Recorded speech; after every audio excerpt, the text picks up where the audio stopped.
a picture book of Martin Luther King Jr. by David A. Adler, illustrated by Robert Casilla. Martin Luther King Jr. was one of America's great leaders. He was a powerful speaker, and he spoke out against laws which kept black people out of many schools and jobs. He led protests and marches demanding fair laws for all people.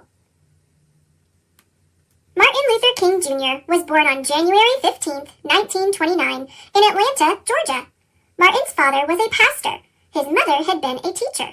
Martin had an older sister, Willie Christine, and a younger brother, Alfred Daniel.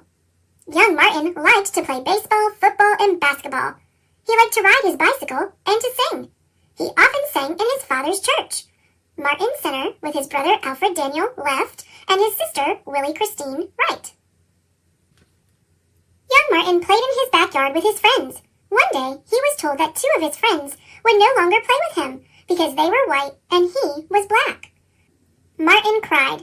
He didn't understand why the color of his skin should matter to anyone. Martin's mother told him that many years ago, black people were brought in chains to America and sold as slaves. She told him that long before Martin was born, the slaves had been set free. However, there were still some people who did not treat black people fairly. In Atlanta, where Martin lived, and elsewhere in the United States, there were white-only signs. Black people were not allowed in some parks, pools, hotels, restaurants, and even schools. Blacks were kept out of many jobs.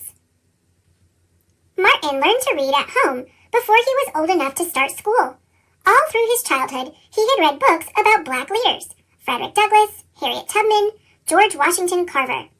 Martin was a good student. He finished high school 2 years early and was just 15 when he entered Morehouse College in Atlanta. At college, Martin decided to become a minister.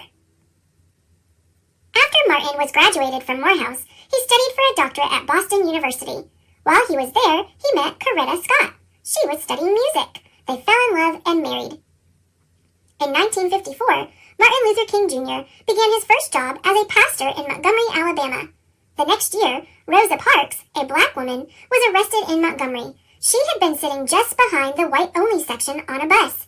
When all the seats in that section were taken, the driver told her to get up so a white man could have her seat. Rosa Parks refused. Dr. Martin Luther King Jr. led a protest. Blacks throughout the city refused to ride the buses. Dr. King said, "There comes a time when people get tired of being kicked about." One night, while Dr. King was at a meeting, someone threw a bomb into his house. Martin's followers were angry. They wanted to fight.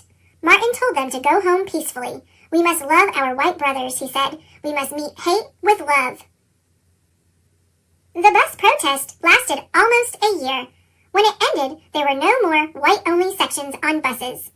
Dr. King decided to move back to Atlanta in 1960. There, he continued to lead peaceful protests against white-only waiting rooms, lunch counters, and restrooms. He led many marches for freedom. In 1963, Dr. King led the biggest march of all, the March on Washington. More than 200,000 black and white people followed him. "I have a dream," he said in his speech. "I have a dream that my 4 children will one day live in a nation where they will not be judged by the color of their skin, but by the content of their character." The next year, in 1964, Dr. King was awarded one of the greatest honors any person can win, the Nobel Peace Prize. The country was changing. New laws were passed. Blacks could go to the same schools as whites. They could go to the same stores, restaurants, and hotels. White-only signs were against the law. Dr. King told his followers to protest peacefully, but there were some riots and some violence. Then, in April 1968, Dr. King went to Memphis, Tennessee. He planned to march so black and white garbage workers would get the same pay for the same work. On April 4th in Memphis, Dr. King stood outside his motel room. Another man, James Earl Ray, was hiding nearby. He pointed a rifle at Dr. King. He fired the gun. An hour later, Dr. King was dead. Martin Luther King Jr. dreamed of a world free of hate, prejudice, and violence. Carved on the stone which marks his grave are the words, "I'm free at last." Thanks for watching! Click subscribe